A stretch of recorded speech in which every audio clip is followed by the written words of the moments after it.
abanyabwenge b'ingeri yose, abanyabukorikori n'impuguke ndetse na babandi bakora indege cyangwa ibindi bitangaje, abo bose bicaye imbere yawe. Murezi mwarimu witanga, ninde wamuza kugushima nk'atazi akamaro kawe? Shimwe usingiza urabikwiye, umuvugo nk'uyu ndagutuye. Do you like story? Yes. Can I share with you? Yes. Oh, that is good. One day, two men come to him a baby. They were crying.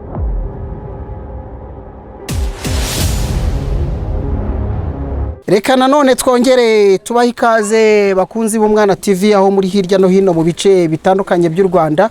Reka tubaha ikaze kandi tubashimira ko mudukurikira, mwebwe mwakoze subscribe, kandi nawe nimba utarayikora igihe nikirarenga, ni byiza ko mukomeza kudusapotinga kugira ngo inkuru z'abana ku Mwana TV zikomeze zigere hirya no hino, abanyarwanda bishime. Muri ka karere ka Burera n'ubundi niho turi mu karere ka Burera.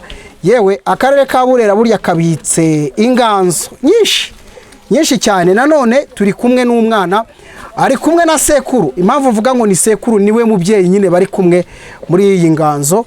Reka nawe hari icyo ashaka kutubwira, arabanza adusuhuze cyangwa se abasuhuze mwebwe mudukunda kandi mudukurikiye, atubwira amazina ye, atubwira imyaka, atubwire n'icyo atuzaniye.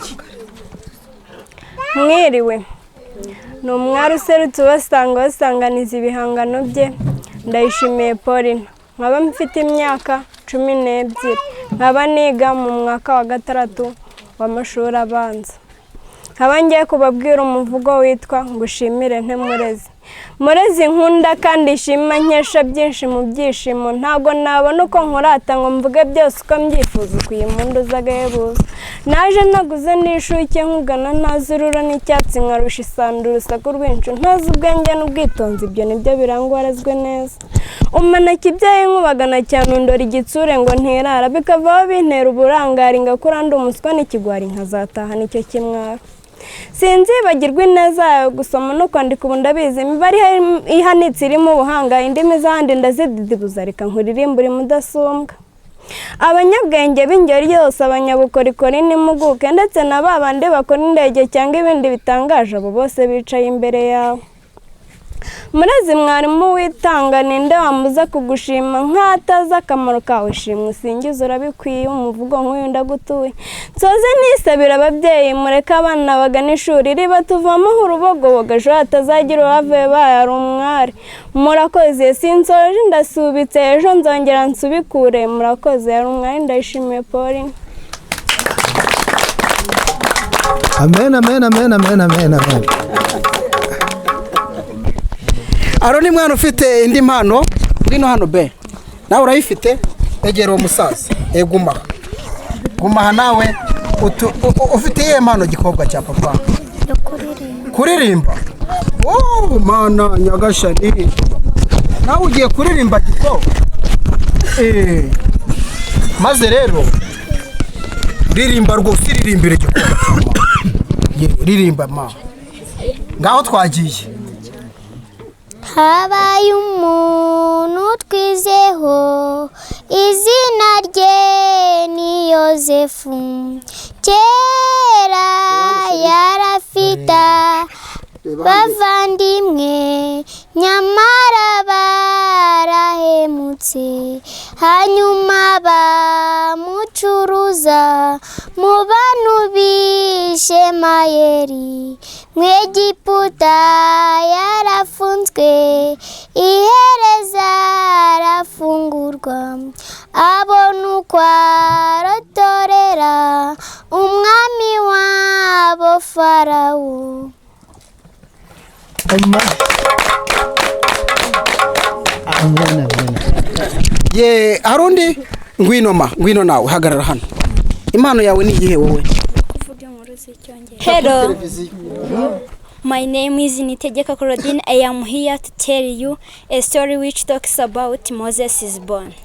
Do you like story? Yes. Can I share with you? Yes. Oh, that is good. Long ago in Egypt, the Hebrew people were slavers. The king of Egypt was a bad man. He did bad things to slavers. One day he said, when a Hebrew boy is born, drown him in the river. Son, The Hebrew boy was calm and was a boy. His mother was scared because of the king had said. She made a basket and she put the baby in it. She went to the river. The baby's sister Miriam went too. The mother put the basket in the water. Stay and watch, told Miriam. Son, the princess of Egypt came to the river.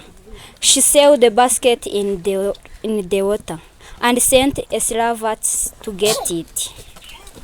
She looked in the basket and she saw the baby. Oh, what a fine baby! I will keep him.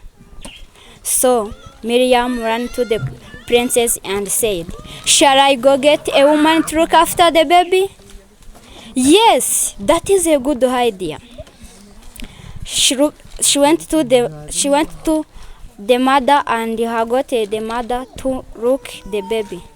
The name of the baby is Moses. This is end of my story. Yeah. Thank you. Hello, my name is Chantal and I'm going to tell you a story about Solomon. Solomon was king. He was also judge. He told the people what are saying to do. One day, 2 women come to him a baby. They were crying. They were very upset.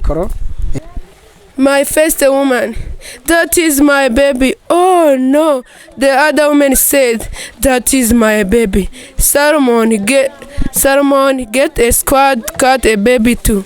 No, my first woman said, please, that is my baby. Oh, the other woman said, that is my baby. Solomon has a good judge. Solomon was the first. The baby is in my first woman. This is the end of my story. Thank you.